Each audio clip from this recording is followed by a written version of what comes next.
Muy buenas tardes, estimados televidentes, siendo hoy 5:30.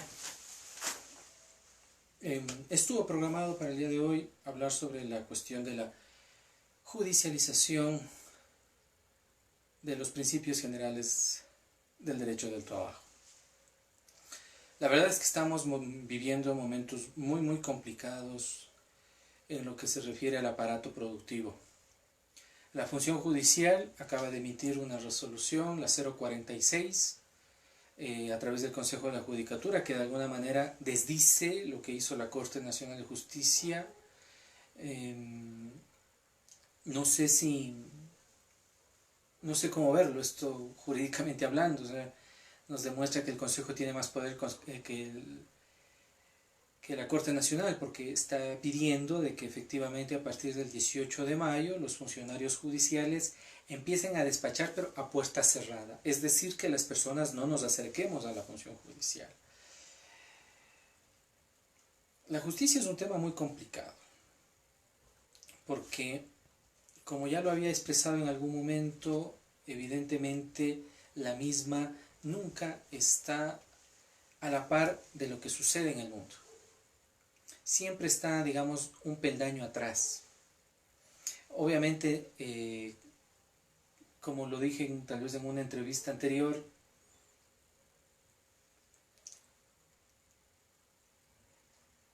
el mundo le debe bastante, todas las instituciones públicas, privadas, académicas, científicas, le debe mucho a la humanidad, porque al no ser esto la primera vez que hay una pandemia de esta naturaleza, debería haber ya protocolos. De lo que se lee de la resolución del Consejo de la Judicatura, básicamente le dicen a las personas que tomen los protocolos que mejor se imaginen. La verdad es que no existe un protocolo definido.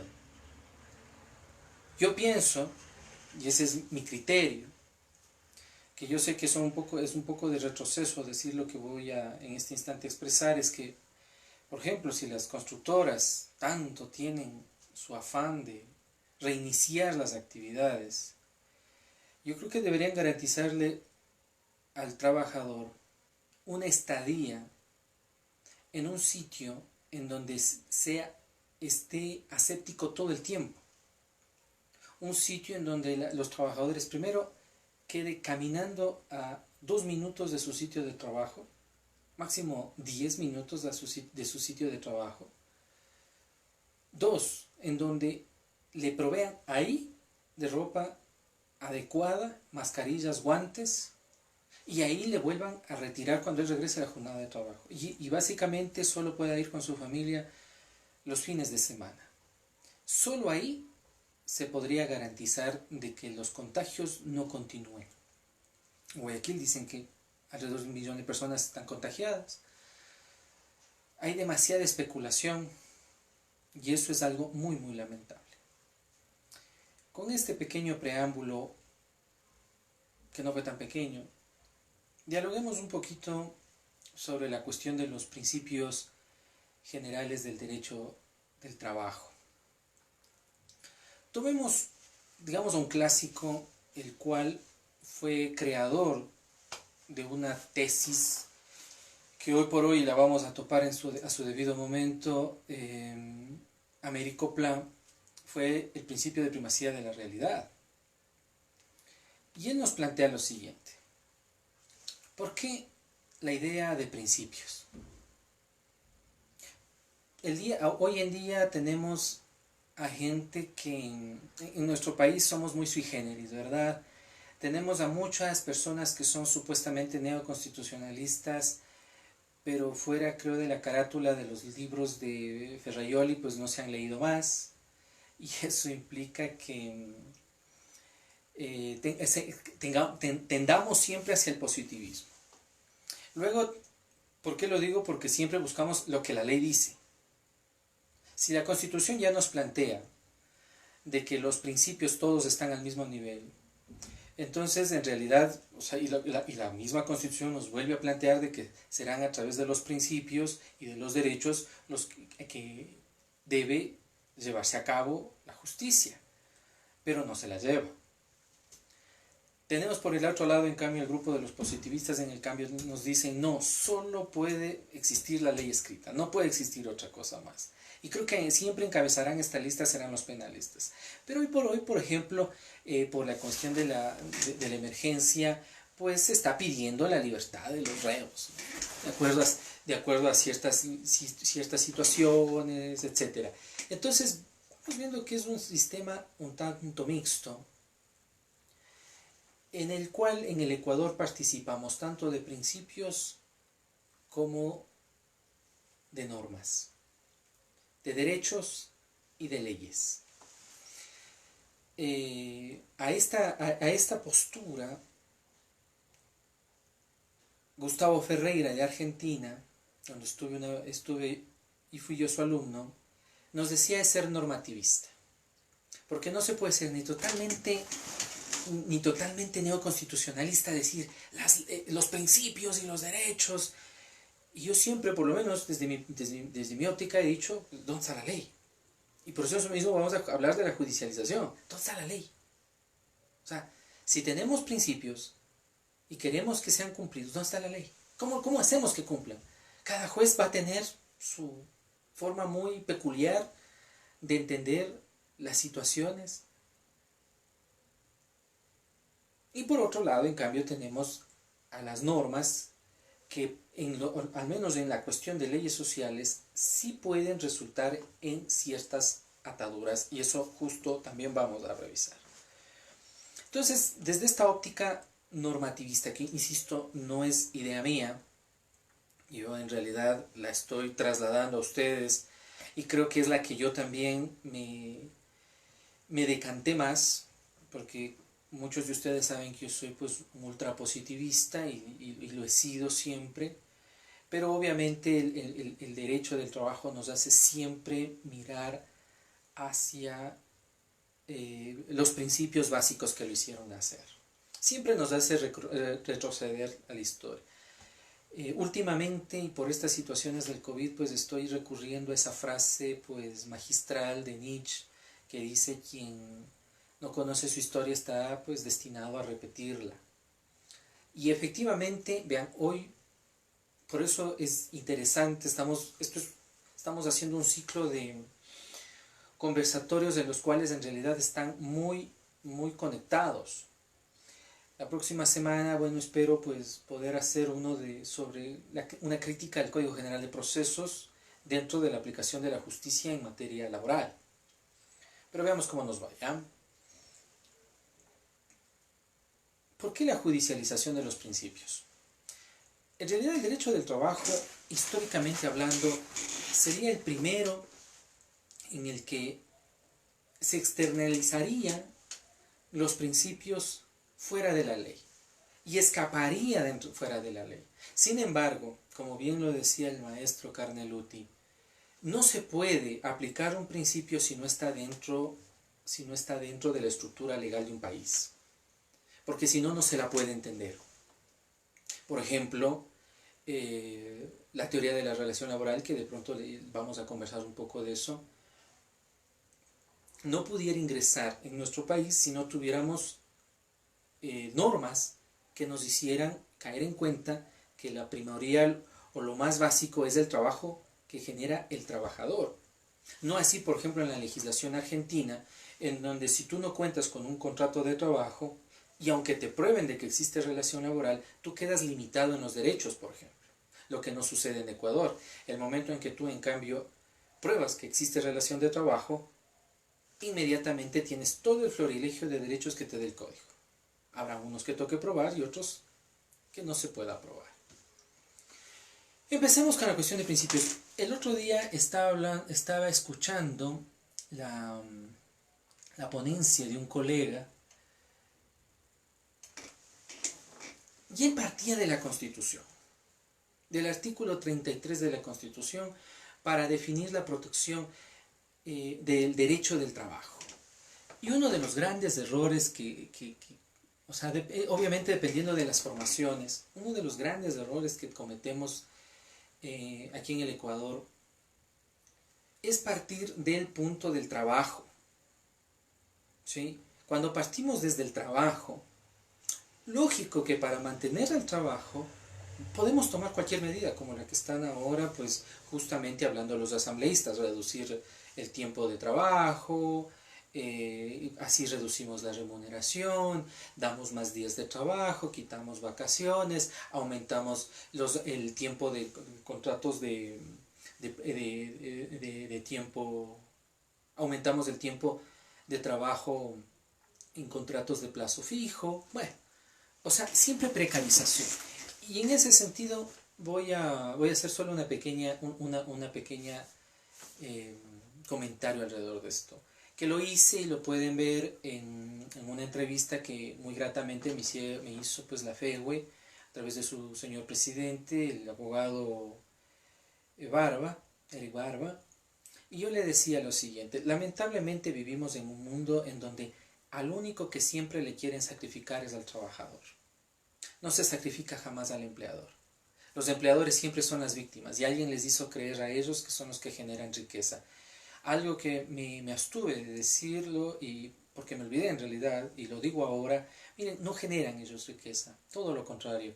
En ese mamotreto, que no se puede decir de otra manera, que está en discusión en la Asamblea, hay una parte en ese artículo 19 en donde dice que está prohibido para los empleadores disponer del dinero y no podrá dividirse, no podrá repartirse dividendos.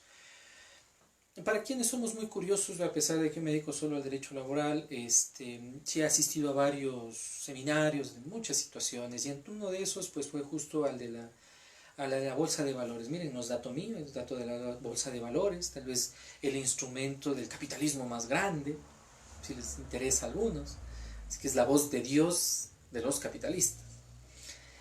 Y ellos nos indicaban una situación que es muy interesante, que por ejemplo en el caso de la empresa La Favorita, cuyos dueños son la familia Wright, los ha atacado bastante esta vez, resulta que es la empresa que más gana, que mejores dividendos genera.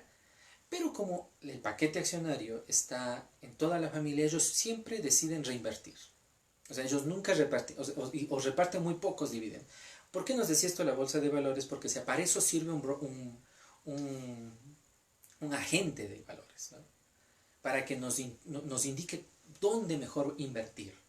Entonces decía, no es tan bueno La Favorita, porque a pesar que es una de las empresas más fuertes y más grandes, ellos no invierten, no reparten mejores utilidades, mejor ellos reinvierten, y así el paquete accionario se mantiene siempre en manos de ellos y no permiten que otra gente se vuelva igual de ricos que ellos.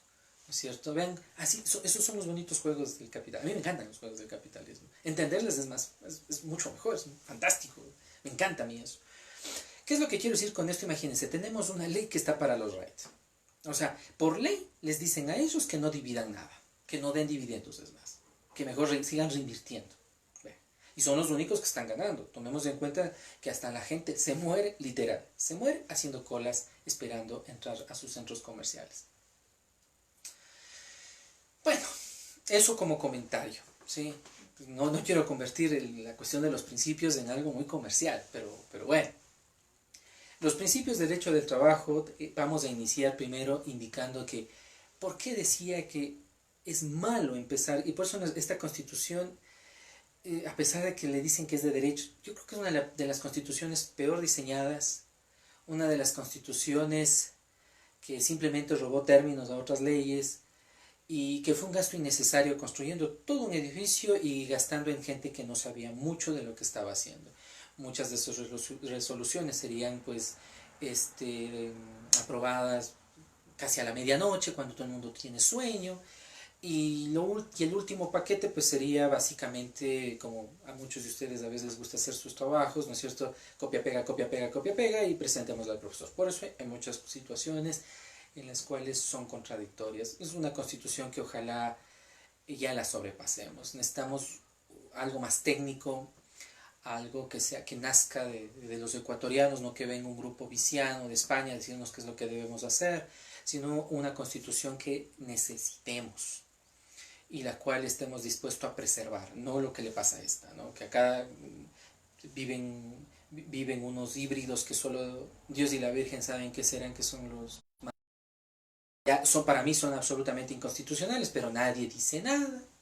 Tenemos una Corte Constitucional que tampoco no sabemos qué hace. Según ellos dicen que tienen un récord de haber despachado un montón de causas. Ahora, si yo cojo y pongo el copia-pega de decir no reúne los requisitos legales y por lo tanto rechazo, bueno, así puedo despachar todas las causas que tenga represadas. Otra cosa es sentarnos y analizar y dar la razón en lo que deba darse la razón, porque si yo me quedo con el ultraformalismo, vean que el 169 de la Constitución habla acerca, miren, ahí están principios, el 169 y antes 149 de la Constitución del 98 habla de que no se debe sacrificar la justicia por los meros solemnidades, por formalismos. Pero tenemos una ley de casación que es ridículamente formal y en el que el 70 a 80% de causas, al menos en materia laboral, yo tengo ese dato, son rechazadas porque, entre comillas, no cumplen con los requisitos de la misma Corte Constitucional. Entonces, para mí, por eso digo, preferible o cambiamos las normas y efectivamente abrimos un espacio para que la Corte Nacional, que es el último organismo, efectivamente analice los procesos, no lo que hace ahora, porque lo que hace ahora cualquiera lo puede hacer, al menos con lo que tienen 4 asesores, un secretario y un mensajero, por Dios, o sea, me impresiona que sigan teniendo las mismas planchas, tomando en cuenta que esto de las planchas ya viene desde hace años, ¿no? O sea, no es solo de esta corte, es de todas las cortes anteriores. Pero bueno, lamentablemente parece que ese virus, más grave que el coronavirus, fue contagiando a la Corte Provincial y ahora inclusive hasta los juzgados, pero hemos de dialogar eso mejor, no nos enfrascamos en esa situación. Américo Pla habla de que el principio nuclear, a quien debemos proteger, y a veces vean un cambio absoluto, ahí inclusive le supera a Mario de la Cueva, ¿ve? A quien debemos proteger no es al trabajo, sino al trabajador. Y yo les insto, efectivamente, a que salgamos de esas riendas, de esas guías que nos quieren poner como a caballos, ¿no es cierto? Salgamos de esas riendas y nos demos cuenta de que en ese sentido Américo Pla tiene razón. Si nosotros vamos a estar protegiendo el trabajo, lo que está haciendo ahora inconstitucionalmente tanto el Ejecutivo como la Asamblea Nacional están salvando al trabajo. ¿Pero a qué precio? ¿Cuánto no nos interesa?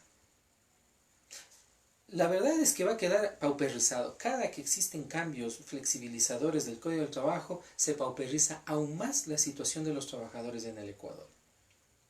¿Sí? Se pauperiza cada vez más. Al trabajador es el que se le debe proteger, porque el trabajador es el que come. Imagínense y ven una situación en la que si se llega a aprobar esa norma y lamentablemente vean a los sindicatos les interesa muy poco, porque como yo lo he dicho, lamentablemente muchos de los sindicatos solo se han convertido en agencia de empleos para sus agnados y coagnados. Si uno analiza, claro, muchos de sus dirigentes pues aparentan una vida humilde y una vida trabajadora, pero yo siempre insto a que vayan a ver dónde están sus primos, dónde están sus cónyuges, sus hijos, y vamos a toparnos que muchos de ellos están en muy buenos puestos, ¿eh? A veces ese es el premio de la dirigencia sindical.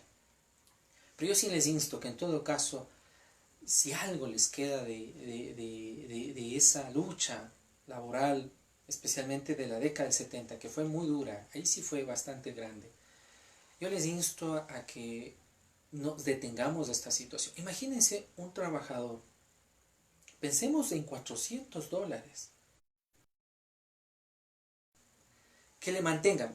Estoy muy convencido de que esta remuneración va a mantenerse en el 2021. Pensemos que se mantenga.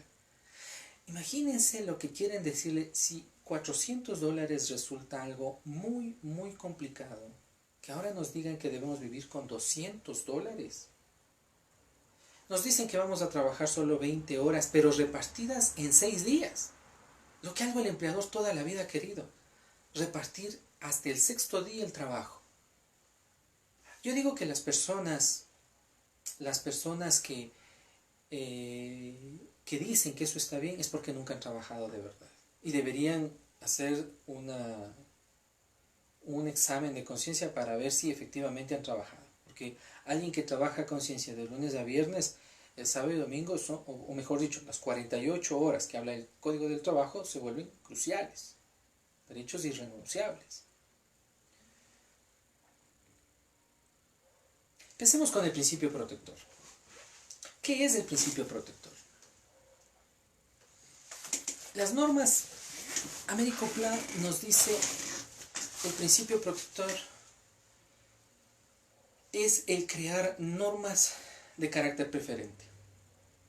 Miren que supuestamente nuestros queridos y no bien ponderados jueces, todos son jueces constitucionales. Todos al unísono son jueces, no sé cómo. Yo siempre pediré que exista una especialización. Para mí es absurdo, es inconstitucional que existan jueces multifuncionales, porque humanamente es imposible conocer de todas las materias. Así como cuando uno va donde un médico, no espera que el dentista a uno le cure del corazón, le cure de, no sé, pues, de los riñones, le cure del estómago. Vean, y aquí tenemos ya 3 profesiones. De la misma manera, ¿cómo podemos creer o esperar que un médico, que un abogado pueda saber a cabalidad y a profundidad todas las materias? Resulta absurdo. Obviamente para el señor Gustavo Yal, quien inventó a los jueces multifuncionales, a él realmente muy poco le interesa la justicia. Siempre le interesó muy poco. Antes inclusive de ser presidente del Consejo de la Judicatura, pues allá por finales del 90, pues él ya estaba maquinando cómo destruir materia civil y lo hizo con los juzgados corporizados. Para alguien que nunca ha litigado, ¿no? Porque eso más, me parece que el señor tenía una maestría en mediación. Es una persona que él no sabe lo que es litigar, lo que es estar en un juicio, lo que es estar, en realidad, lo que significa nuestra palabra, ¿no es cierto? Advocatus, abogar por, interceder por. Entonces, cuando no se sabe, pues creas así normas que se van articulando por sí solas y ojalá algo, pues salga. O sea, pero bueno. Normas de carácter preferente. ¿Qué significa esto? Que obviamente nace desde el pensamiento de Mario de la Cueva, en el que al derecho del trabajo le convierte en un derecho de excepción. Y eso es lo que tenemos que siempre acordarnos. A pesar de que exista una serie y una gran cantidad de normas que van a salir en las cuales se quiera poner al mismo nivel a los trabajadores con los empleadores. Miren que en esta reforma que se pretende impulsar, se está diciendo de que el trabajador y empleador pueden acordar, eso es mentira. Mario de la Cueva con justa razón decía, y romperá el hechizo 2 veces milenario, refiriéndose al Código Civil, de que nunca fue el acuerdo de las partes, sino siempre la imposición del empleador. Si uno no entiende que por más empleador pequeño, es decir, desde aquel dueño de una tienda, de una farmacia, o de una panadería, o de una salchipapería, y solo tiene un ayudante que de pronto, no sé, le barre, le arregle el local. Si a él le despiden, él se queda con su local, él se queda con su mercadería. Podrá vender su mercadería, vender su negocio, bueno, lo que mejor le convenga. Pero el trabajador, al decirle muchas gracias, está a la puerta y sigue adelante, no tiene nada. No tiene absolutamente nada si no es su fuerza de trabajo. Y eso es lo que a veces no se logra entender. Hoy en la mañana, ayer veía otra vez ese programa, creo que ya no debo verlo. Que sale en Ecuavisa con un periodista que es enemigo de todos los cambios sociales y de todo lo bueno en este país, ¿no? Por eso creo que está bien ese programa, está bien el nombre, ¿no? Políticamente correcto. Por no decir acomodándome a lo que vengan y digan. Lamentablemente también pues ahí hay los empresarios, ¿no? Para ellos qué fácil decirles salgan los trabajadores, lo que nos va a sacar al Ecuador adelante es el trabajo. Vean, eso es mentira. Los países subdesarrollados son los que más trabajan, porque quiero que se den cuenta, y por eso miren cómo no hay protección a nivel laboral, porque el subempleo al que se refiere, el desempleo es no tener trabajo, pero que ese en realidad es muy corto, ¿sí? Porque todo desempleado termina convirtiéndose en un subempleado. ¿Qué es lo grave de un subempleado que sigue manteniendo a las grandes, a las grandes industrias? ¿Se han puesto a pensar qué vende una persona que está en la calle? Tal vez para algunos resulte una broma, pero ustedes saben que el caumal no se encuentra en cualquier lado. Pero el caumal está vendiendo el de la calle. Entonces quiere decir que la empresa que fabrica caumal le da al de la calle, porque el de la calle no produce nada. Tomen en cuenta de dónde salen los sándwiches, de dónde salen las humitas, de dónde salen las empanadas. Es gente que está produciendo, miren. Y que tienen acuerdos, los cuales, bueno, no es momento de tratarlos, sino que lo que quiero que se den cuenta es la desprotección en la que están los trabajadores.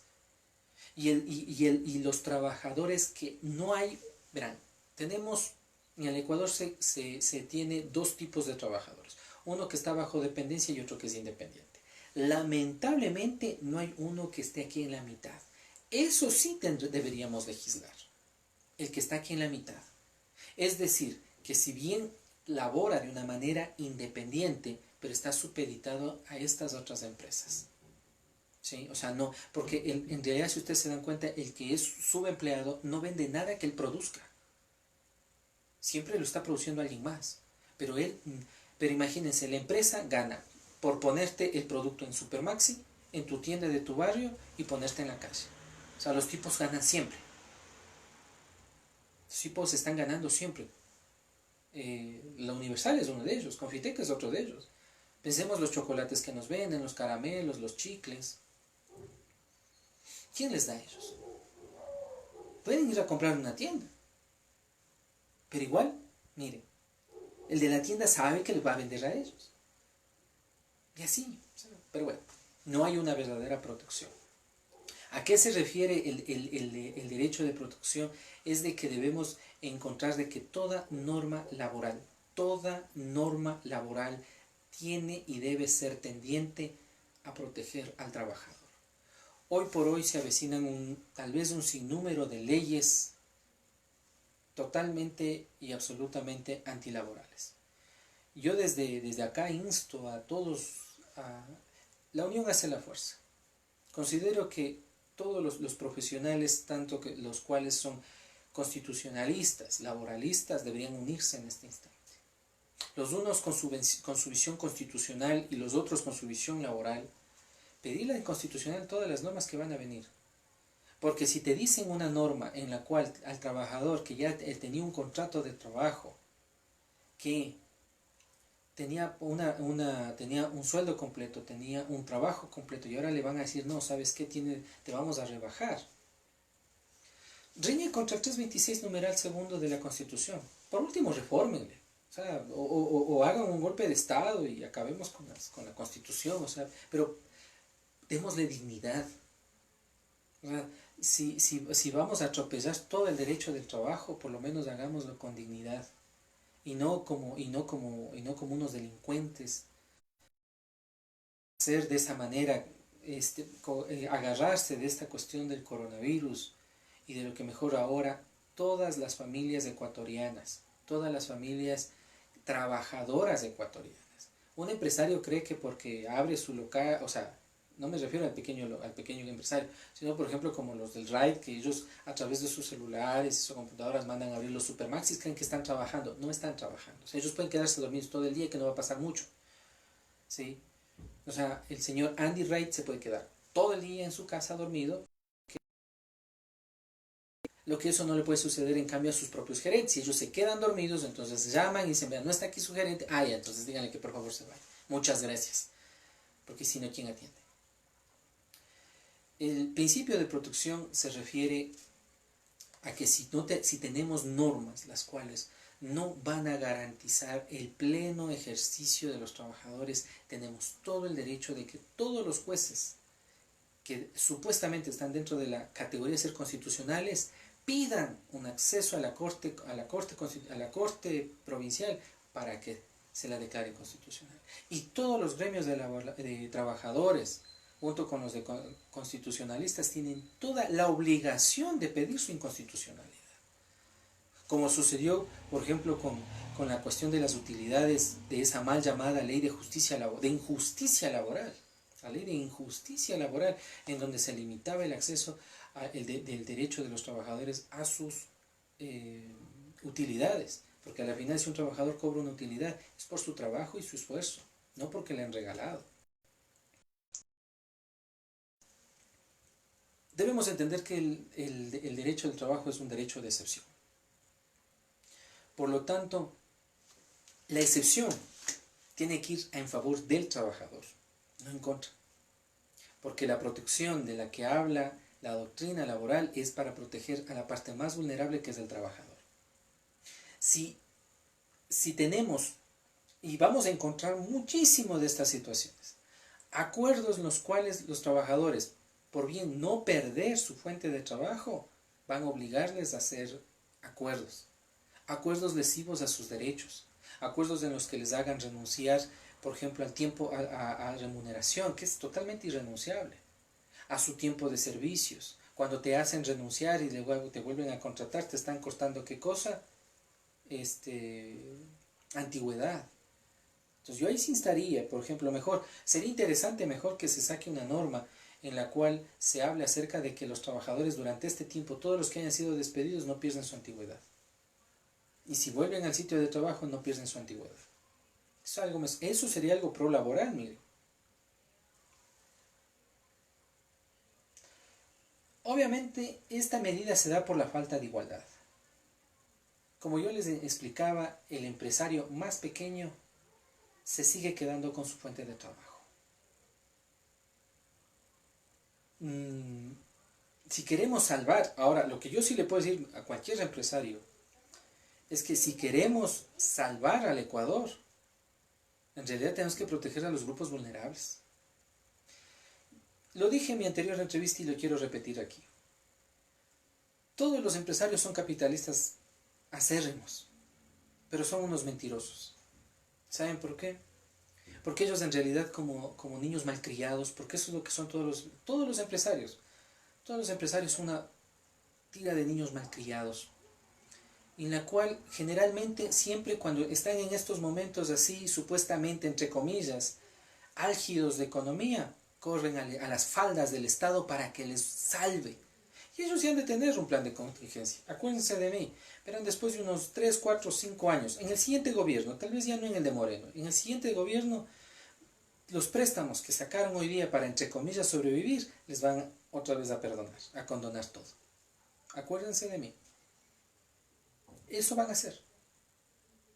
Porque siempre hablan del Estado paternalista y de que acabemos con los subsidios. Es interesante oír hablar a empresarios de situaciones sociales. Cuando los señores, pues, de social, tal vez sea la página de alguna revista de esas tipo playboyescas en donde salen sus fotitos tomándose un licor o sus matrimonios. Eso para ellos es social. Para la Cámara de Comercio de Quito, de Guayaquil, para las pequeñas cámaras. Son personas que están total y absolutamente desligadas con la realidad nacional. Y eso hay que tener en cuenta. No son representantes de nadie. Las pequeñas empresas, las tiendas, los bazares, las papelerías, todos ellos no deben sentirse representados por esta bola de señores que en realidad no representan absolutamente a nadie. ¿Sí? Lo que sí mejor debería instarse es una creación de la diferenciación entre empleadores. Porque obviamente no es lo mismo empresas como Paco, como Dilipa, con la papelería que queda en la esquina de mi casa. Obviamente no son lo mismo. O sea, el señor sobrevive vendiendo cartulinas, scotch, esferos. Y las otras son empresas poderosísimas, las cuales han conseguido grandes cantidades de dinero a costa precisamente de las personas. Y que ahora te digan, ¿sabe qué? Vaya, váyanse, o sea, no nos interesa. Ellos ya tienen, los empresarios ya están con sus planes de salvataje. En realidad ya están salvados ellos. Necesitan a los trabajadores de afuera solo para justificar su existencia, nada más. Porque, insisto, si quieren garantizar la salud de los trabajadores como por sistema de protección laboral, el Seguro Social debería pronunciarse en ese sentido como la máxima autoridad en situaciones de riesgos del trabajo. Ni el Ministerio no tiene esa competencia, porque al final los que terminan determinando un riesgo del trabajo son ellos. El Ministerio puede ir allá a hacer inspecciones, que lo dudo bastante, porque un abogado que no sé qué sepa de seguridad, y ahí sí yo prefiero a un buen químico, a un buen médico, a un perito bacteriológico, a que un abogado. Hay que ser sinceros, zapatero a sus zapatos, sabes decir. Y un abogado está bien para litigar, pero para estarse viendo a ver si es que están cumpliendo con protocolos de bioseguridad, pues chuta, ese calzado les va a quedar muy grande. El Seguro Social, ellos deberían ser los llamados y los exigidos a pedir que todo. ¿Por qué ellos? Porque a la final todos los trabajadores que por salir a laborar se contagien del coronavirus, los que tendrán que hacerse cargo es del Seguro Social. Y la carga va a ser sobre ellos. Tomando en cuenta que tenemos un Seguro Social que quedó quebrado después de la década que pasó, y ahora la de ahora tampoco es que ha mejorado mucho. La UNA le convirtió pasó de ser caja chica de todos los gobiernos a convertirse en caja grande. Y ahora en caja vacía. O sea, pero el Seguro Social está quebrado. El Seguro Social debería estar consciente de eso. Ellos, junto con el Ministerio de Salud Pública y el Ministerio del Trabajo, deberían, por principio de protección, vean, por principio de protección, debería crearse una comisión permanente de las cuales estén revisando todos los protocolos de bioseguridad en los sitios de trabajo. Ahí sí, para que se puedan abrir. Obvio, ahí sí podemos abrir, pero que se respete. No hay, si leemos la resolución 046 del Consejo de la Judicatura, es asesina. Manda a los pobres funcionarios, y ahí sí les digo pobres, porque al final ya todos podemos tener ahí un amigo, un pariente, un conocido, que le dicen que deberán tomarse los protocolos de bioseguridad. ¿Cuáles? ¿Cómo? Que se mantengan las distancias. ¿De qué? Imagínense, para hacer un protocolo de bioseguridad, eso es una materia complicadísima.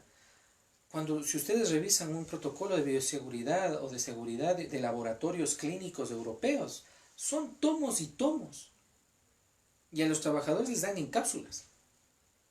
Y hay personas que están pendientes de que se lleven a cabo todos y cada uno de los puntos que se refieren a bioseguridad.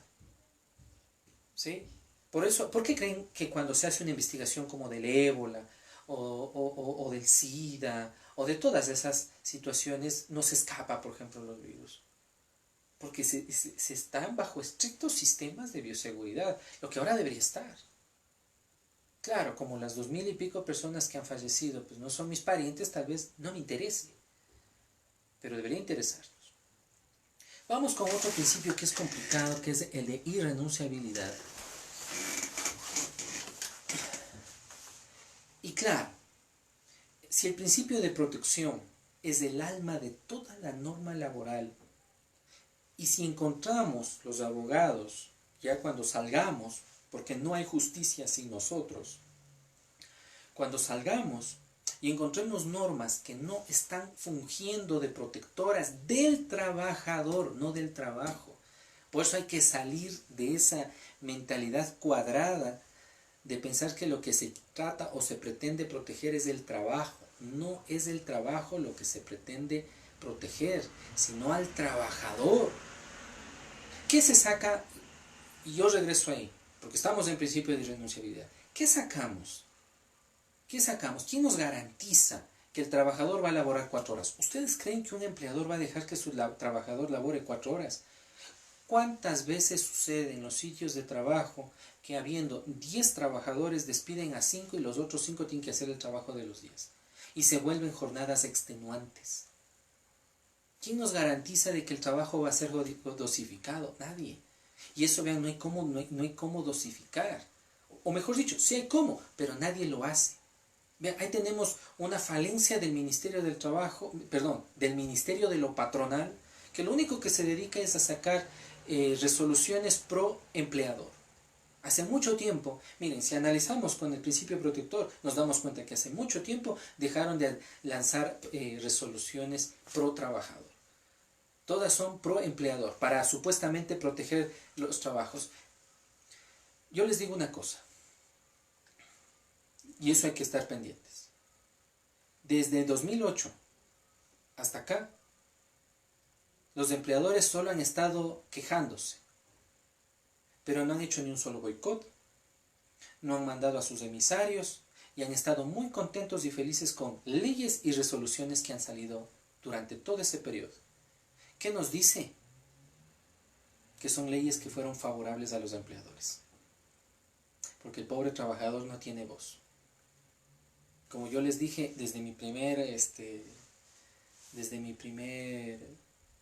live o en vivo, hago esta situación es porque el trabajador no tiene voz. Lamentablemente no hay una voz para los trabajadores. Los empresarios tienen todo el tiempo y todos los días, miren. Los estoy escuchando todo el tiempo.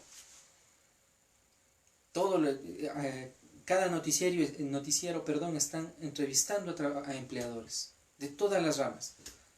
A los agroindustriales, a los importadores, a los prestadores de servicios, todos ellos. Y salen esas personas que están totalmente desligadas con la sociedad, que les interesa en realidad un pepino.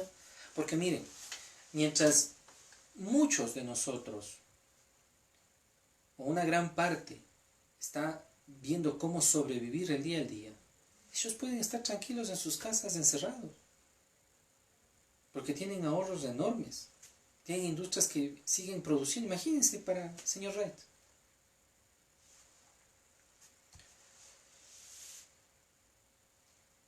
Aquí, que en este sentido, desde el punto de vista de la irrenunciabilidad, hay que hablar de una situación que lamentablemente en el Ecuador apareció desde el 2017. Primero fue el Ministerio del Trabajo, como les digo, el Ministerio de lo Patronal, que creó una resolución, entre varias resoluciones, para reformar. Siempre se abrogan la función de legisladores. Ese ministerio, el ministro debería irse preso, porque cada que ves que él firma una resolución, está reformando, sea en parte o en todo, instituciones del Código del Trabajo. Y eso es abrogación de funciones. Ellos podrán creerse todo el Ministerio Rector del Trabajo, pero no están en la calidad de legisladores. Lo que pueden hacer es viabilizar la norma jurídica. No pueden reformarla, ni crear más, pero eso lo han hecho. Y uno de esos ejemplos fue el contrato de obra determinada y de servicios técnicos en el giro de la empresa. ¿Y por qué lo traigo a colación? Porque ahí crearon una institución que en el Código del Trabajo no existía, que era la caducidad de los derechos del trabajador, en este caso del pobre trabajador obrero, del pobre albañil.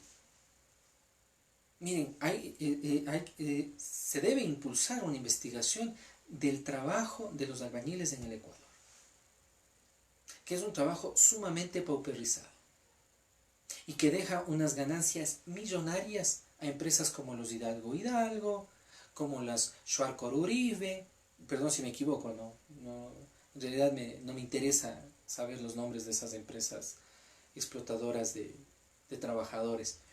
Entre muchos. El albañil es sumamente explotado. Y con esa ley, ¿qué es lo que se determina? Que el empleador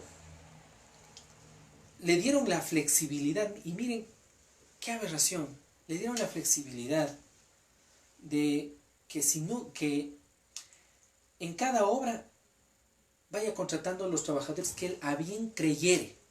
Entonces digamos que él tiene un pequeño ejército de albañiles de unos 20. Entonces en esta primera obra A necesito a todos los 20. Y todos vienen y yo les pago. ¿Cierto? Pero en la obra B ya son estos 10. Entonces yo elijo cuáles son esos 10. ¿Ya? Y digo, solo estos 10. Los otros 10 que se esperen. ¿Cómo que se esperen? O sea, los humanos vivimos diario, les comento. Eso parece que los que son constructores creen que la gente, el albañil, no cuesta el pan con cola. Y esa es una leyenda urbana. Los albañiles tienen que comer bastante en realidad para reponer todo ese esfuerzo físico que van dejando. Así que el pan con cola, yo les prometo que no les sirve para mucho. ¿Sí? Eso es solo una pequeña leyenda urbana que se han inventado. Tal vez algún lunch que se pegarían pues, alguna vez pues, los albañiles, pero no, eso jamás les va a sustentar a ellos. Pero imagínense, como el albañil esperaba, no se hacía lío, ¿cierto? Entonces los empresarios presionaron de nuevo, como ahora están presionando, porque los que están presionando para que los ecuatorianos salgamos a las calles a contagiarnos de este mortal virus son los empresarios, porque a ellos muy poco les interesan nuestras vidas. Si el país sale adelante trabajando, hace mucho tiempo deberíamos ya ser como, no sé, Alemania, Japón, Estados Unidos, porque este país nunca deja de trabajar. Hoy por el coronavirus, que se oye en las calles en silencio. Pero ustedes saben que antes de esta pandemia, las principales ciudades, Quito, Guayaquil, Cuenca, no dormían nunca. No dormían nunca. Había sitios en donde estaban todo el tiempo. Sea que sean discotecas inclusive, sea que sean bares, que sean restaurantes. Ahí está gente trabajando. Porque mientras ustedes van a comer, a divertirse, etc., hay gente que está cuidándote, que está cuidando edificios, que está atendiéndote, que está sirviéndote, que está cocinándote. La gente está trabajando, o sea, las bebidas no se sirven solas, los platos no se cocinan solos, las puertas no se abren solas. Miren la cantidad de gente que está trabajando. Por eso que ahora obviamente estamos padeciendo, porque toda esa gente y todos nosotros no estamos laborando, eso es obvio. Eso es obvio. Y miren que en el 2017 sale también, y si mi memoria no me falla, ahí sí les quedo debiendo, la resolución número 17 de la Corte Nacional de Justicia, en donde termina la caducidad del derecho de la mujer, la caducidad del despido ineficaz. ¿Qué significa esto? Que la persona, sea dirigente sindical o mujer embarazada, en maternidad, no reclama su derecho dentro de 30 días, el juez, el momento de calificar y al darse cuenta de que este tiempo se ha sobrepasado, archiva la demanda. Yo me quedé impresionado. Y eso es una lástima, porque tomando en cuenta que en ese momento justamente la presidenta de la Corte Nacional es una insigne jueza que trabajó todo el tiempo en materia laboral y que es mujer aparte de él. Y haber lanzado la caducidad cuando existe la prescripción en materia laboral es dejar de proteger los derechos del trabajador, definitivamente, y hacerse a la parte empleadora. Pero bueno, nada está escrito en piedra. Y como yo digo, los derechos del trabajador son irrenunciables. La estabilidad laboral en el Ecuador en realidad tiene dos aristas. Y ahí pasemos un poquito hacia el principio de continuidad. ¿No es cierto? El principio de continuidad, igual de Américo Pla, en el que nos dice que obviamente, y esto es, vean lo que los empleadores, que es más por una situación de orgullo. Un empleador es una persona muy orgullosa, que a uno, cuando ustedes tengan la oportunidad de defenderles en sus despachos, pues ellos siempre tienen la misma historia y si no, para prueba un botón. Siempre les van a decir que, ¿cómo se llama esto? La posición donde ellos están ha sido por un arduo y duro trabajo. Como que ellos solitos han levantado todos los imperios que tienen, ¿no? O sea, sus cajeros, sus porteros, sus percheros, no. ¿Qué es? ¿Qué harían? No sé, Dios y la Virgen, no sé, algo han de haber hecho. Pero ellos no hicieron, no, yo trabajé más. Pero bueno, hoy estoy así, las resoluciones que se van viendo, si yo les mostrara los informes que hay, me deja muy preocupado, me deja muy preocupado. Hoy, más que nunca, esto de razonar sobre los principios generales de derecho del trabajo se hacen muy, muy necesarios porque se vienen tiempos muy oscuros para el sector laboral, para el trabajador de verdad. Se vienen situaciones muy oscuras, muy duras. Tal vez muchos de ustedes estén en esas situaciones. ¿Sí? Por eso debemos exigir de que las autoridades competentes, que son los jueces, las cortes, y la Corte Nacional y la Corte Constitucional, se acuerden de esto. Y hay que hacerles de acuerdo.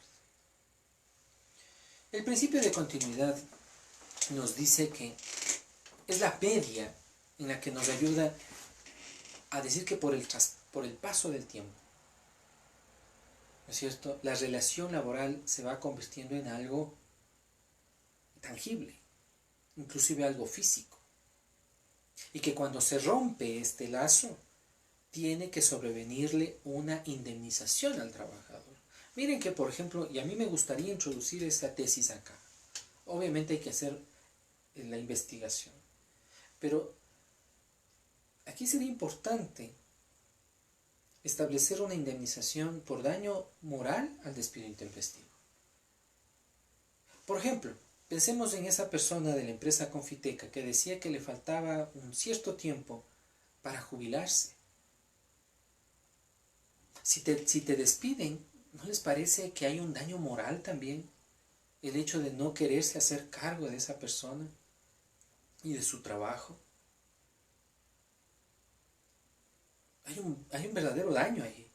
Yo creo que una indemnización, además del despido intempestivo, o debería aparecer cuando a uno le botan a los 10 años, no sé. O sea, hay que razonarlo, ¿no? Hay que razonarlo. El principio de continuidad en realidad nos permite establecer, vean, y vean cómo se concatena con el principio con el principio de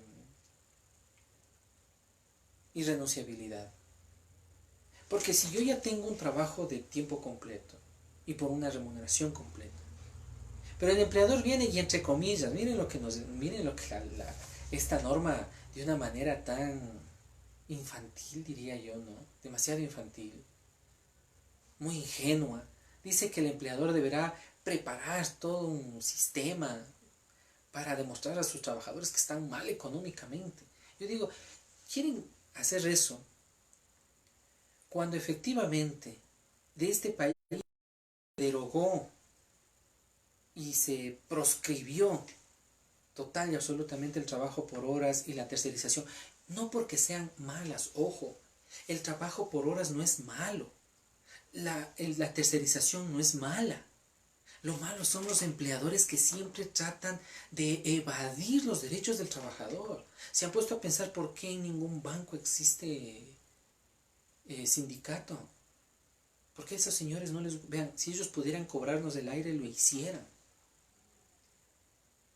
Y el gobierno ha de salir a salvar a los bancos, lamentablemente. En el tiempo de la tercerización, allá por el 2000, por inicios del 2000, gran cantidad de los bancos tenían tercerizadoras, en los cuales iban tanto guardias de seguridad como sus cajeros. Entonces les hacían contratos por temporada, ocasionales, ¿ya? Y así se libraban de, primero, repartir utilidades y segundo, de antigüedad en las personas. ¿Ya? Miren de las dos situaciones que se libraban. El trabajo por horas. Llegó un momento tan neurálgico en donde tuvo que intervenir el Tribunal Constitucional. Así se llamaba en ese entonces, ahora obviamente con otras funciones, ¿no? O sea, funciones reducidas, llamémoslo así. El Tribunal Constitucional, en el que dijo, no puede ser posible que las personas que estén trabajando por horas no tengan seguro social, no tengan una media. no tengan una seguridad. Tuvo que crearse un seguro especial para la gente que ganaba por horas. Luego la Corte Nacional tendría que limitar el trabajo por horas y lo dejaría a medio tiempo. Ojo, ¿por qué? Porque había una serie de empleadores que le hacían trabajar a las personas 8 horas diarias y le decían que era por horas. ¿Por qué? Porque se entendía que en el valor hora estaba pagado tanto el sueldo básico unificado, perdón, en ese entonces no había, estaba pagado el 13º, 14º y vacaciones. Y obviamente eso era mentira, porque pensemos que el 14º siempre está subiendo, porque está sujeto al salario básico unificado a partir del 2003. Vean, entonces, el problema no es la norma. Tal vez en alguna otra realidad. No en esta, obviamente. No en esta. La flexibilización laboral sirva, pero datos que ustedes lo pueden encontrar en los datos de los diferentes países. Yo tomé de 4 países que son supuestamente quienes tienen tratados de libre comercio, que tienen tratados multilaterales y bilaterales con la Unión Europea y todo, que no sirve de absolutamente nada, sino para hacer más ricos a los que ya son ricos, porque siguen pauperizados sus países. Colombia, con casi un 10% de desempleo. Chile, con un 11% de desempleo. Brasil, con 9% de desempleo. Argentina, con casi el 12% de desempleo. Y todo subiendo. Todos países en los cuales me refiero que la protección laboral es mínima, en donde existe flexibilización, en donde existen los contratos de acomodo empresarial. Miren, el desempleo sube exponencialmente. Aquí en Ecuador estamos en el 4%. Tienen razón al decir que efectivamente el Ecuador... ¿Pero por qué?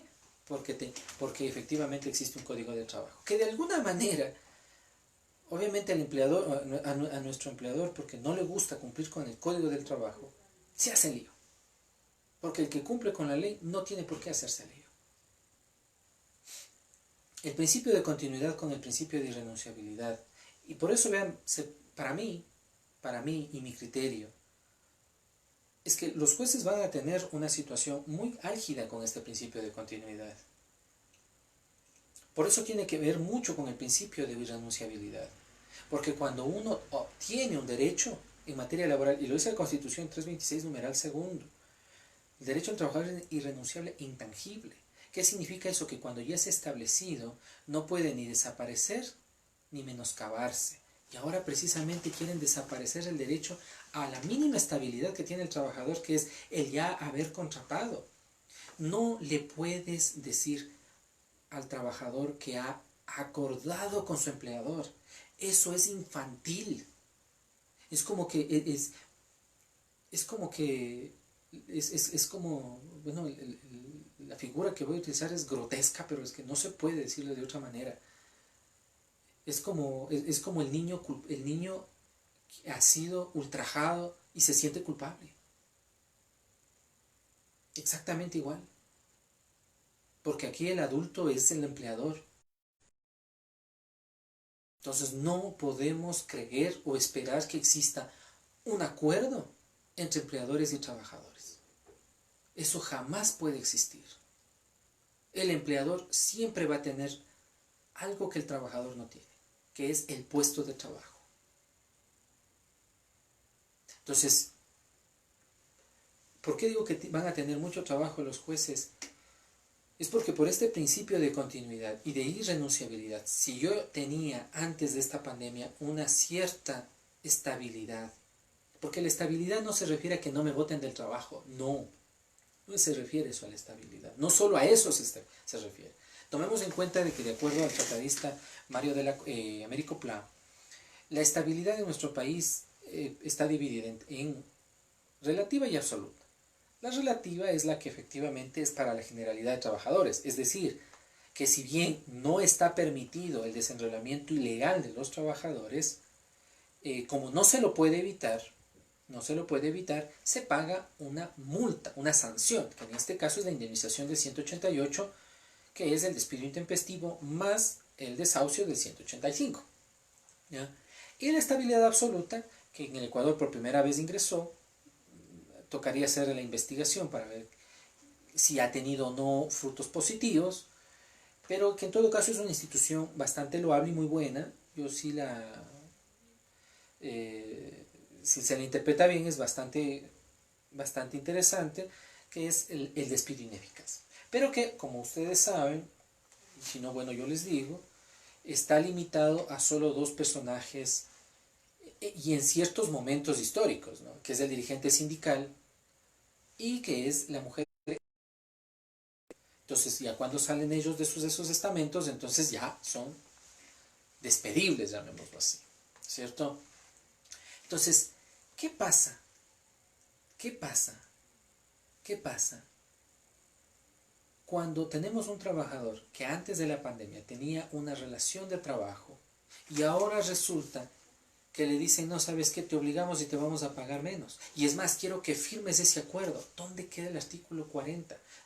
Todo acuerdo. Así está en la ley. Porque va, bueno, y lo más seguro es que puede que salga esa ley inconstitucional. Yo espero que no. Yo espero que así como se hizo presión para que el CENESID efectivamente deje sin efecto ese reglamento nocivo para la educación pública y se revea y mejore, así también se vea la cuestión laboral. Porque vean, la protección de los trabajadores es la protección de todos los ecuatorianos. Porque todos somos trabajadores tarde o temprano. Eso es inevitable. No todos somos empresarios, ojo. ¿Sí? No todos somos empresarios. Nos han hecho creer que porque te pones una tienda, una papelería es emprendimiento. Hay que hacer divisiones, la verdad. Hay que hacer divisiones. Entonces, con el principio de renunciabilidad y el principio de continuidad, aplicando la protección al trabajador, si yo he estado recibiendo una remuneración y supuestamente me reduce mi remuneración, imagínense lo que esto es retroceder. Es retroceder siquiera 300 años, un trabajo esclavo, señores.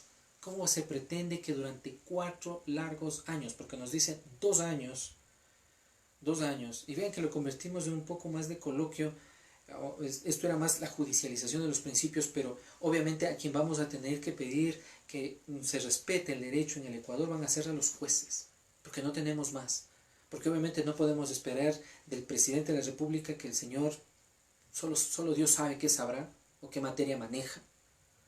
Por lo menos el otro supuestamente era estudiado, este señor no sabe ni qué estudió. Nuestros políticos que lo único que son figuras decorativas, igual quítenle sus asesores y ellos quedan en la nona, no saben absolutamente nada. Los únicos que nos quedan son los jueces. No nos queda absolutamente nadie más. Yo diría por suerte, porque de un político nada se puede esperar. Nunca se puede esperar nada de ellos. De nuestros jueces podemos esperar más cosas, pero obviamente depende de la formación que hayan tenido. Y lamentablemente muchos de nuestros jueces no tienen formación laboral y eso sí es algo grave. Pero bueno, si unimos esos tres principios, significa que si un trabajador que ha estado laborando hasta la pandemia con un salario completo y una jornada completa y después de esta pandemia le dicen ahora te vamos a decir y él efectivamente firma por seguir trabajando, pero luego dice no, me redujeron en forma ilegal, me obligaron a firmar y me redujeron mi remuneración, no puedo vivir. ¿Cómo vivir? Imagínense con 200, es que así yo gane $5,000, quiere decir que todo mi proyecto de vida estaba planificado en 5,000, no es que yo voy a ganar 5,000 o $10,000 y decir, sí, en el 2020 va a haber un coronavirus y por lo tanto a partir de ahora voy a vivir con la mitad de mi sueldo. O sea, nadie, absolutamente nadie hace eso. ¿Sí? O sea, así uno vaya ganando más, va planificando la vida en ese más. Y que de un solo golpe te digan, vea, ¿sabe qué? Usted ahora va a trabajar por la mitad. Lo que mejor obviamente van a ocasionar es más renuncias. Despidos camuflados o disfrazados de renuncias. ¿Por qué? Simple. Porque una persona que está ganando así y no tienes visos de mejorar, va a necesitar buscar otros trabajos. Pero donde van a tener que empezar desde cero. O sea, imagínense, esto es lo que hacían y están aplicando la misma técnica que hacen los constructores para deshacerse de sus albañiles. Yo te pago 1.000 en esta. Te voy a pagar $1.000 en esta obra. En la siguiente obra, como es menos, ya no te puedo pagar 1.000, te voy a pagar 400. Pero yo hablo con otra persona más y le digo, ve, ¿sabes qué? Este está vacante. Págale 500. Y él se va contigo. Yo así me libro de él. El otro dice, perfecto, tienes razón. Yo le voy a contratar voy y le digo, mira, ¿cuánto están pagando aquí? 400, perfecto, yo te voy a pagar 500. Cuando a mis otros trabajadores les pago 1.000. Al otro le voy a pagar 100 más nomás. O sea, tengo al mismo trabajador trabajando por más tiempo, por menos dinero. ¿Se dan cuenta cómo es el círculo este círculo? Y a ese círculo nos quieren llevar los empresarios. Porque eso les digo, esto ya está más que pensado. Lamentablemente los empresarios solo se cogieron del coronavirus o fue solo un pretexto para flexibilizar y pauperizar la situación de los trabajadores en el Ecuador. Y eso hay que estar muy claros. ¿Sí? Es solo un pretexto nada más. Porque siempre le están echando la culpa al Código del Trabajo. Me ratifico en otros conversatorios que lo he dicho, me vuelvo a ratificar en lo que siempre digo. El Código del Trabajo no está diseñado para hacer trabajo, por Dios. El Código del Trabajo no está diseñado para hacer trabajo. O sea, hay que ser muy, no sé, o muy torpe o demasiado ingenuo para creer que una ley va a crear trabajo. No crea trabajo. El Código del Trabajo fue diseñado para dar protección a la parte más vulnerable, que es ¿cuál? El trabajador. Ese es el diseño del Código del Trabajo. Entonces, cuando ustedes escuchen, inclusive ven a los dirigentes sindicales, es una lástima escucharles de que el Código del Trabajo debería generar trabajo. Digo, ¿cómo? Es absurdo. Es como que digan el Código de la Niñez y Adolescencia ¿cómo se llama? Es una ley que hace que las personas no tengan más hijos. No es una ley anticonceptiva. Lo que hace el código es que los niños que nacen no queden en el desamparo. ¿Sí? Entonces, o sea, el código de la niñez hace que los padres se pongan a trabajar para mantener a los hijos. Tampoco. No fue diseñada para eso la ley. La ley fue diseñada para dar protección al más vulnerable. En el caso del Código de la Niñez es a los niños. En el caso del Código del Trabajo, a los trabajadores.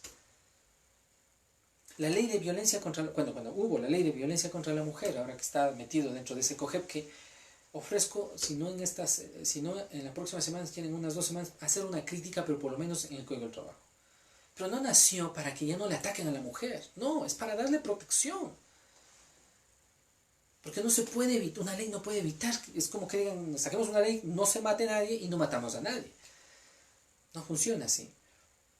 Entonces tampoco, por eso digo que la Constitución es chistosa porque dicen, el Estado debe dar trabajo. Sí, ¿cómo va a dar trabajo? Pero lo que sí puede dar, lo que da la ley es protección. Protección a las condiciones que tiene el trabajador, que han venido suscitándose. Entonces, bueno, ahí podemos poner una media.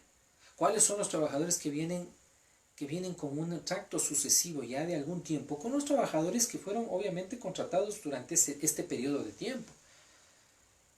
Tal vez eso, por principio de continuidad. Vamos con uno que es bien complejo y polémico. Voy a tratarme de no extenderme mucho. El principio de primacía de la realidad. ¿Qué es ahora? Tenemos la situación del principio de la realidad frente a la verdad. No es lo mismo. Lamentablemente yo escucho a algunos jueces en todas las materias, ¿no? penal, civil, laboral, inclusive en niñez, vamos a descubrir la verdad. Y digo, chuta, estamos al nivel de Platón, porque Platón sería de los primeros que se sentaría a ver qué mismo será la verdad.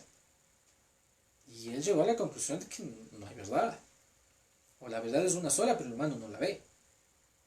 ¿Sí? Por eso él se distanció de los sofistas, los que decían que no hay la verdad. No, dicen, no, sí hay la verdad, pero somos incapaces de verla.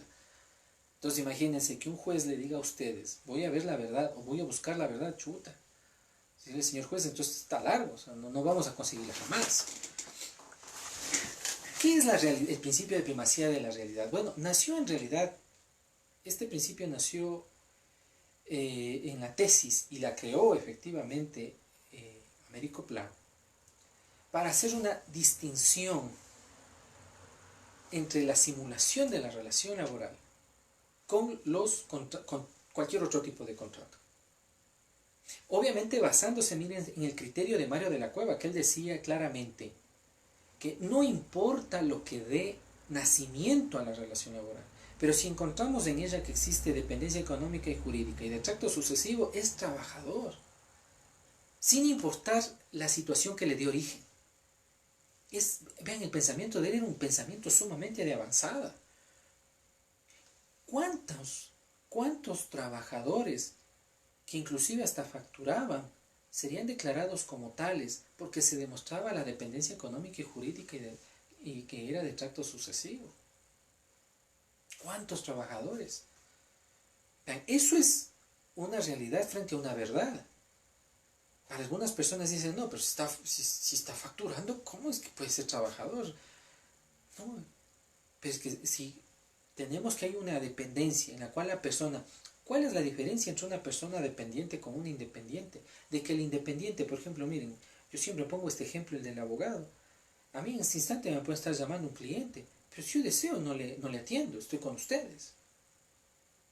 No así, en cambio, vuelta el que es dependiente. ¿No? En horas de oficina no pudiera hacer un Facebook Live. Tendría que, no sé, esperar a que termine sus horas de trabajo para poderlo hacer. ¿Ven? Libertad. Por eso se llaman profesiones liberales, ¿no? A los médicos, a los abogados, a los administradores. Ellos también es una profesión antigua, ojo. ¿Eh? Porque antes se llamaban de otra manera, no significa que no sean antiguos. Las tres profesiones liberales clásicas eran estas tres. ¿Por qué se decían liberales? Porque efectivamente las personas podían ejercer sin necesidad de una dependencia.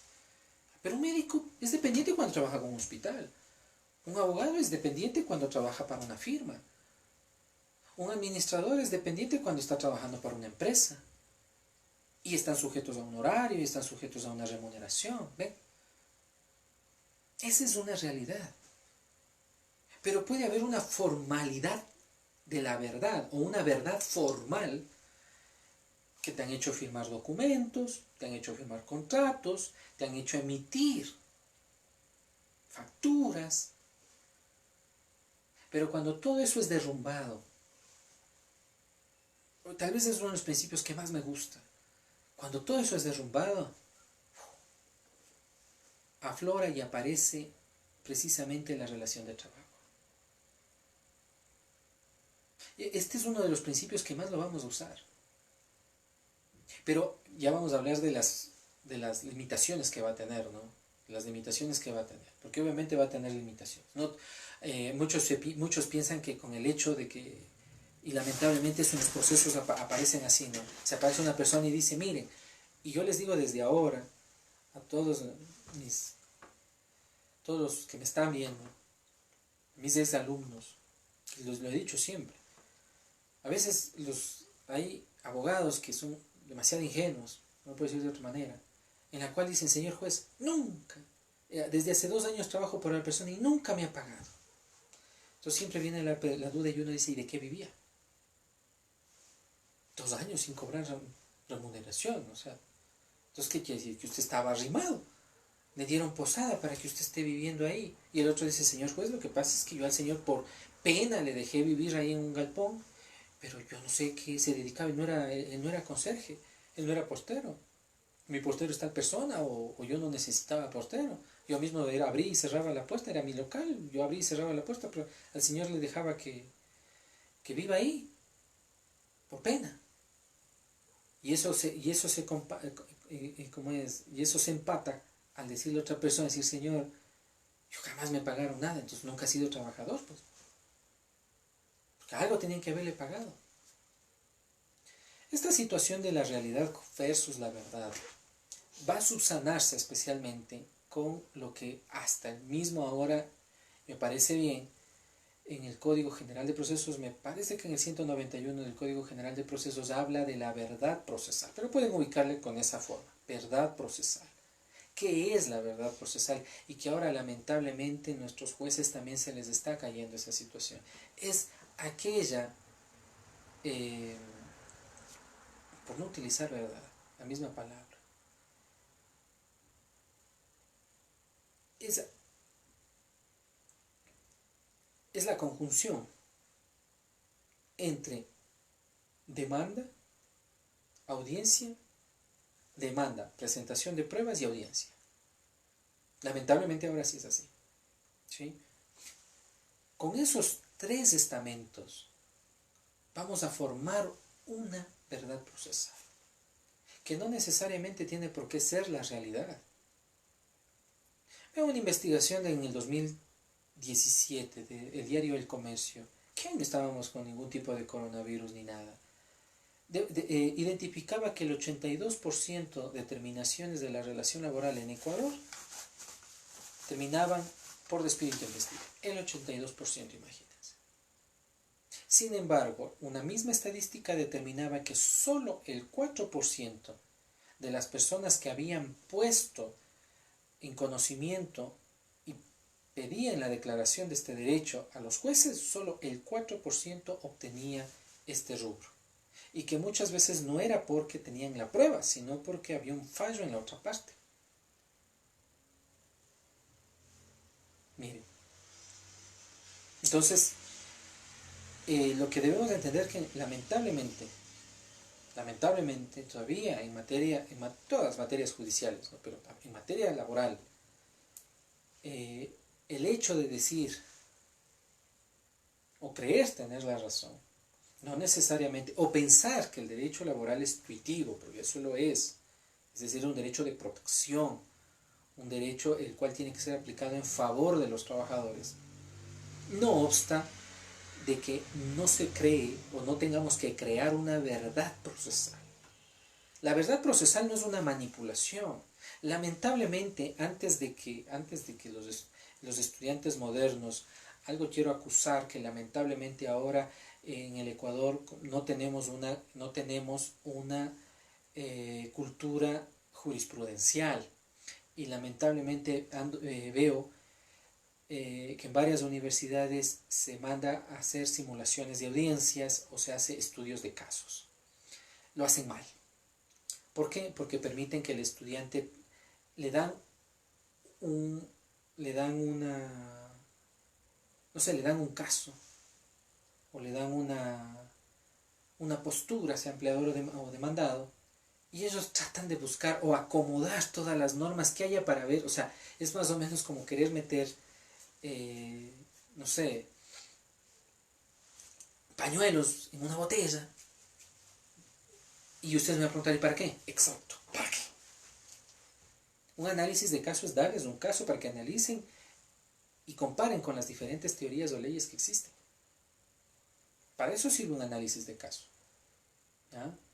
¿Por qué lo digo esto? Porque, crear una verdad procesal no es inventarse una realidad, una verdad, ¿sí? Sino, teniendo una realidad, teniendo una realidad, buscar los elementos que me permitan presentarle como una verdad procesal. Vamos a dar un ejemplo, porque esta situación creo que es lo que más les va a interesar, porque es la materia de prueba. Todos los ecuatorianos, vamos a decir, nos despidieron, ¿no es cierto? ¿Cómo creamos una verdad procesal? Muchos hablan de los testigos. Yo no me fío mucho de ellos, no me gustan. vean las legislaciones modernas como Alemania, como Francia, ellos en materia penal especialmente han dejado de lado hace mucho tiempo a los testigos. En Gringolandia, lamentablemente, porque les encanta la moda, les encanta el escándalo, les encanta el show.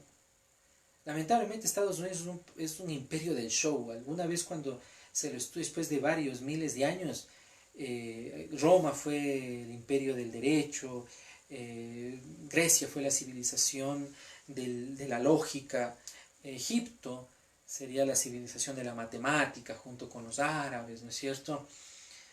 Los persas, la civilización de lo político. Bueno, así, ¿no? Ya a los gringos se les conocerá como el imperio de la fantasía, de la pantalla. ¿Cómo hacemos que una realidad, que es por ejemplo el despido intempestivo, puede ser por ejemplo, cómo creamos una verdad procesal? A través de documentos. Documentos inequívocos, como por ejemplo, ¿qué es lo que sucede en muchos de los, que es un ejemplo muy clásico este? Y miren que hay muchos jueces que no les gusta aceptar que hubo despido intempestivo, pero lo hay. Cuando, por ejemplo, un caso típico en las personas que son vendedoras, ¿sí? El agente comisionista, que sí existe en el Código del Trabajo, ojo. Él tiene una cartera, ¿no es cierto? Sea que él la consiguió o que le dio su empleador, pero, y ven que ese también es prueba de relación laboral, porque resulta que cuando a este señor agente comisionista le dicen muchas gracias, ya no estamos de su servicio, empiezan a mandar sendos correos electrónicos, porque ahora bueno, todo es con correo electrónico, ¿no? O inclusive WhatsApp, mensajes, etcétera, a los clientes de esta persona para indicarle que fulano de tal ya no trabaja con ellos. ¿No les parece que ahí está una verdad procesal? ¿Cómo les dicen, cómo tú le sabes? Y luego dicen, no, es que el trabajador se fue, es que él abandonó el trabajo. ¿Cómo sabían que abandonó? Si le están poniendo cartas a todos sus clientes que eran parte de la agenda de este señor. ¿Cómo es que le decían que él ya no trabaja con ustedes si el señor se fue y ustedes no sabían cuándo se fue ni cuándo va a regresar? Vean, ¿se dan cuenta? Por ejemplo, ahí hay un síntoma, un vestigio, como dirían los penalistas, ¿no es cierto? Un vestigio de la intención positiva y regular de despedirle intempestivamente al trabajador, de no contar con sus servicios.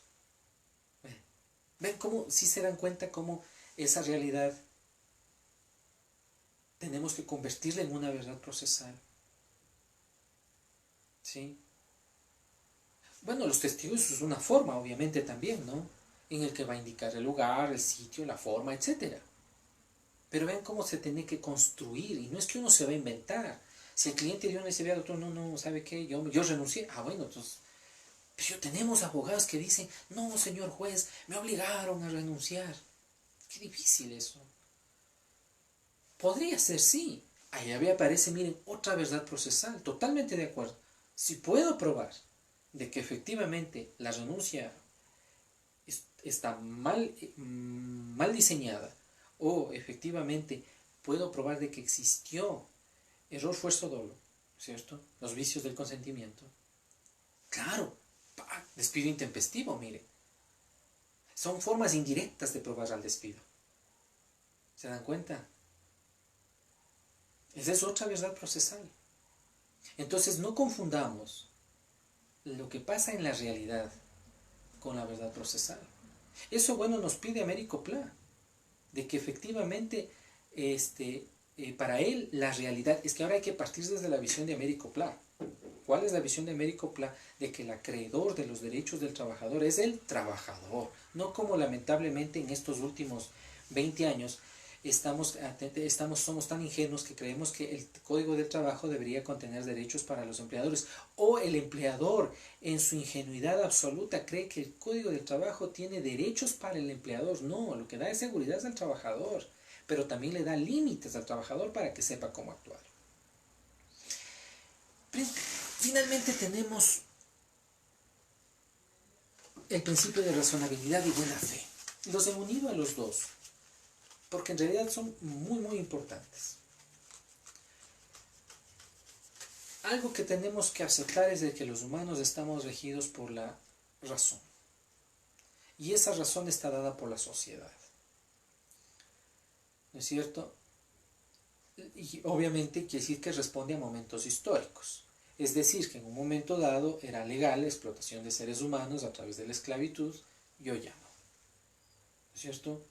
Hoy nos quieren volver, ahora nos quieren regresar a ser esclavos, ojo.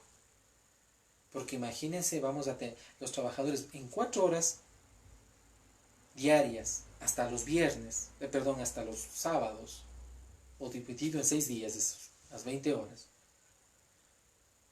Le van a hacer trabajar al trabajador, lo van a hacer laborar el tiempo restante que debería o podría trabajar. Y eso yo no sé cómo el ministerio, vean, eso para mí es acoso laboral. Claro, te obligan a trabajar. Ahora, a ver, si usted necesita un trabajador de 4 horas, lo que va a tener, 4 horas de trabajo. Pero si usted necesita un trabajador de 8 horas, yo debería trabajar solo 8 horas. Y si usted me obliga a trabajar dentro de 4 horas, 8 horas, o sea, hacer el trabajo. Verán, esto es solo como ejemplo. Voy a coger al trabajo de destajo, que es con el que me es más fácil graficar este ejemplo. Perdón.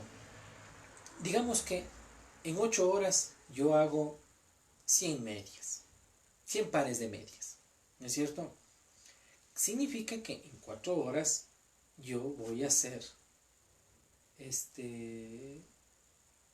50 pares de medias, ¿no es cierto? O sea, matemática correcto, ¿ya?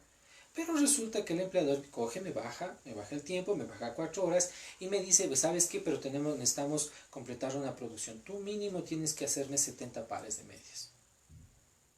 ¿Cómo hago eso? No, es que tú tienes que hacerlo. Pero es que no puedo. No importa. Claro, llegué el mes, no puede. Ah, perfecto, visto bueno por inepto.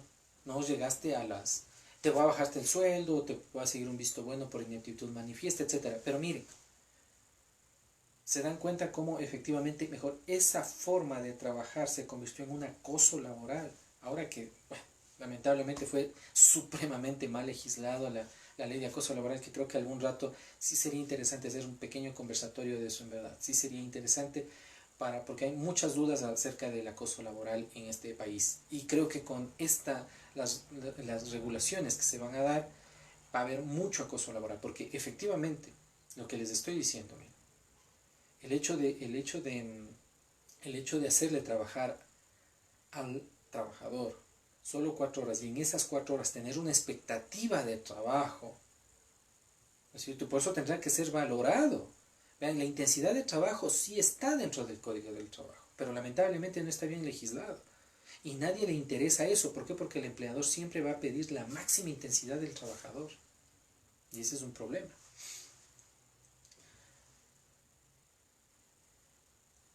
Debemos entender que por principio de razonabilidad se entiende de que el empleador siempre cumple con sus obligaciones. Es decir, que todo lo que yo les estoy diciendo está dosificado. El empleador efectivamente emplea a sus trabajadores de la manera en que él considera que es necesario o es obligatorio, y de la misma manera el trabajador labora de acuerdo a sus capacidades, de acuerdo a su entrenamiento y de acuerdo al sitio de trabajo. Principio de razonabilidad. Y que es el que va a estar acorde con la cuestión del acoso laboral.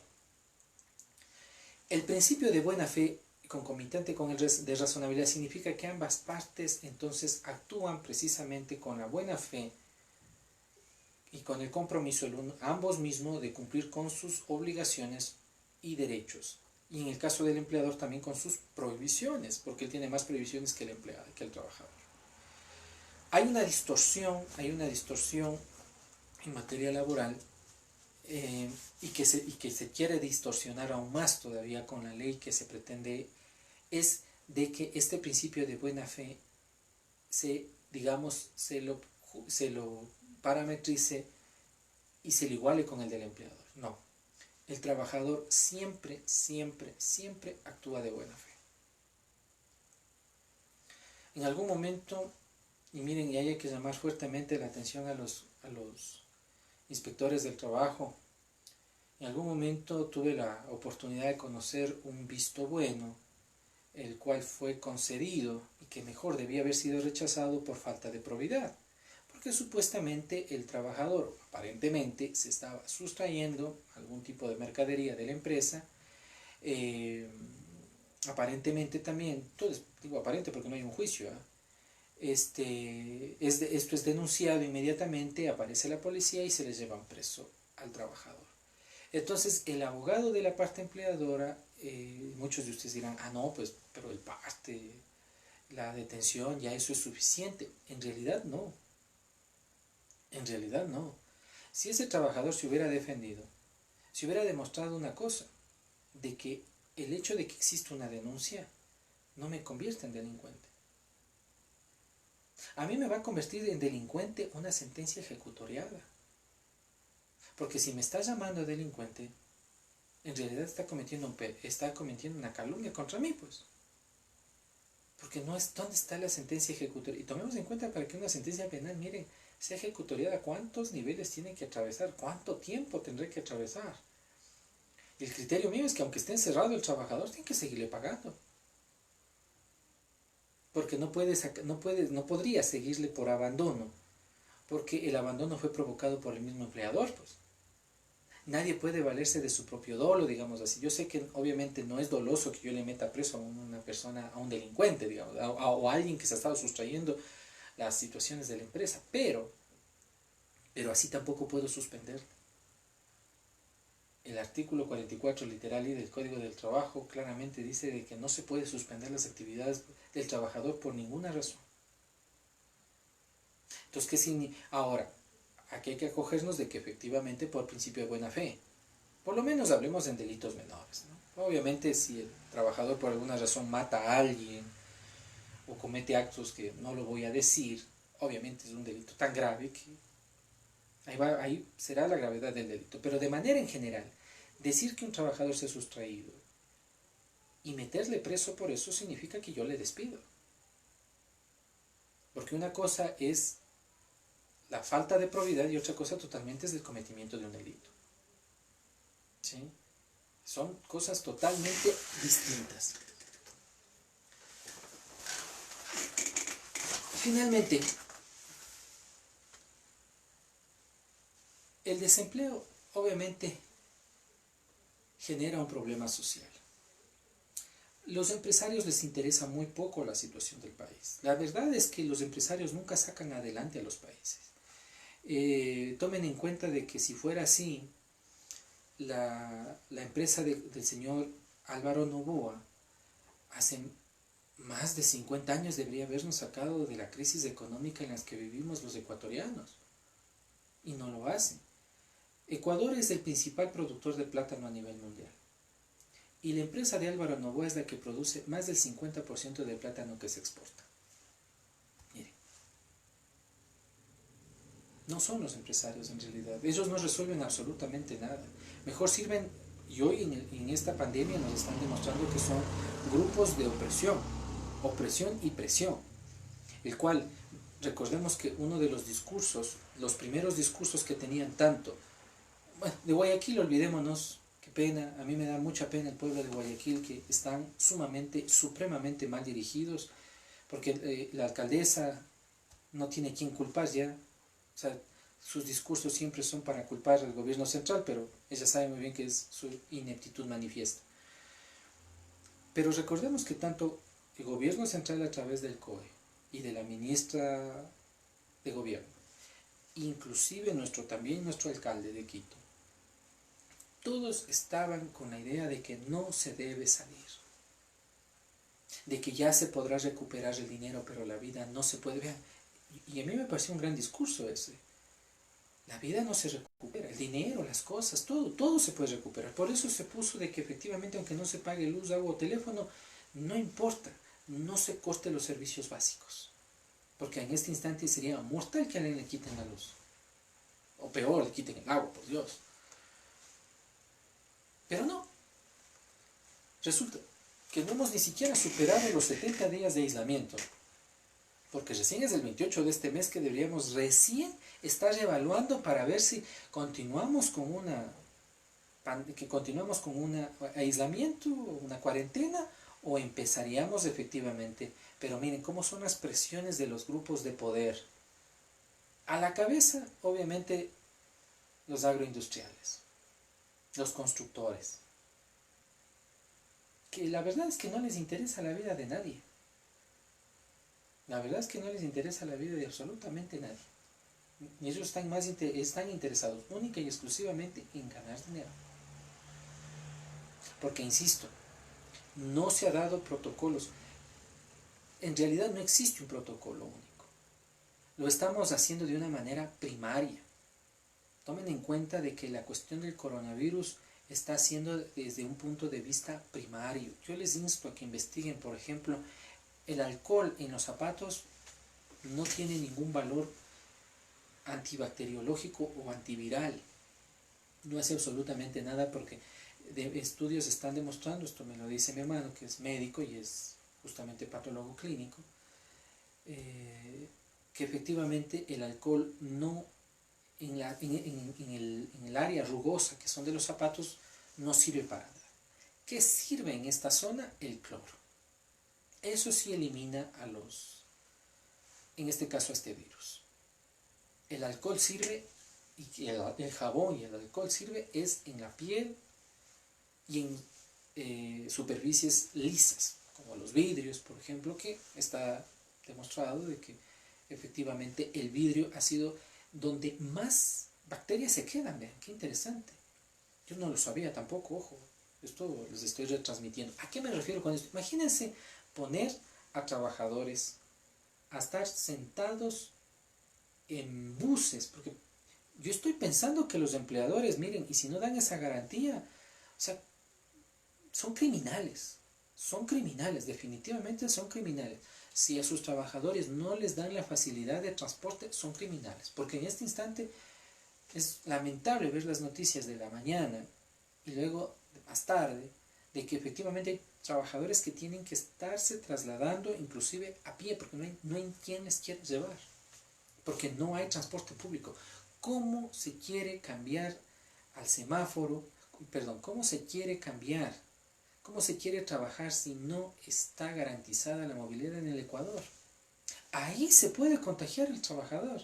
Recordemos que para el seguro social, ¿no es cierto?, los accidentes de trabajo están cubiertos desde que él sale de la casa. Yo he hablado efectivamente de esto con ustedes en algún momento y he sido un poco reacio a ciertas situaciones de aquello del IES, pero he dicho lo comprendo muy bien, porque efectivamente el trabajador desde que sale de su casa es propenso a sufrir un accidente. Y obviamente contagiarse de una enfermedad es un accidente mortal inclusive, me atrevería a decir. Por eso, miren, el Ministerio de lo Patronal inmediatamente lanzó una resolución que tuvo que luego ser explicada, diciendo que no se considera ni accidente de trabajo ni enfermedad profesional, cuando la OIT sí lo pide, al COVID-19. El gobierno tuvo que salir a decir, no, bueno, que tendrá que hacerse, entre comillas, una investigación científica para determinar si es que se contagió por... Es obvio. Si yo salgo de mi casa a trabajar, yo creo que más del 80 o 90% de mi contagio es por salir a trabajar. ¿A quién le compete esa investigación? Al Seguro Social de nuevo. ¿Por qué? Porque es la única y máxima autoridad en la cuestión de riesgos del trabajo, de enfermedad ocupacional y de accidentes de trabajo en el Ecuador, a través de ellos de su Comisión de Riesgos del Trabajo. Yo creo que también quienes van a tener mucho trabajo van a ser ellos. Lamentablemente aquí en el Ecuador tampoco tenemos, miren, esa cultura. No tenemos la cultura de efectivamente riesgos del trabajo y enfermedades profesionales. ¿Cuántas personas sufren del túnel carpiano en las manos? ¿Cuántas secretarias? ¿Cuántos ejecutivos? ¿Cuántas personas lamentablemente van perdiendo la visión precisamente por el uso de las luces en sitios de trabajo? Lo que las normas laborales deben propender a la protección del proyecto de vida. Vean, todos estos principios de Américo Pla deben y tienen que ser esgrimidos tanto en el momento de realizarse las leyes como defender los derechos de las personas ante los juzgados. La judicialización de estos principios implica de que se extreme la protección de los trabajadores con una correcta interpretación de la norma laboral, es decir, el sentido de protección, que implica implica la irrenunciabilidad de sus derechos, especialmente cuando vienen a través de un tracto sucesivo, es decir, por una continuidad, respetando efectivamente la verdad procesal, que es la que nos va a tratar de indicar cuál es esta realidad. Finalmente, obviamente, sabiendo de que es el trabajador el que es el único que siempre actúa de buena fe, aunque pensamos que el empleador también quiere cumplir con los derechos, pero quien efectivamente siempre actúa de buena fe es el trabajador. Ese es el sentido razonable de entender así los principios del trabajo contenidos en una sola. ¿Hacia qué? La protección del trabajador. Veamos, me he extendido un poco, bueno, el tema era un poquito largo, Veamos si es que tenemos alguna pregunta. Ahora estamos, lamentablemente, Facebook me ha cambiado,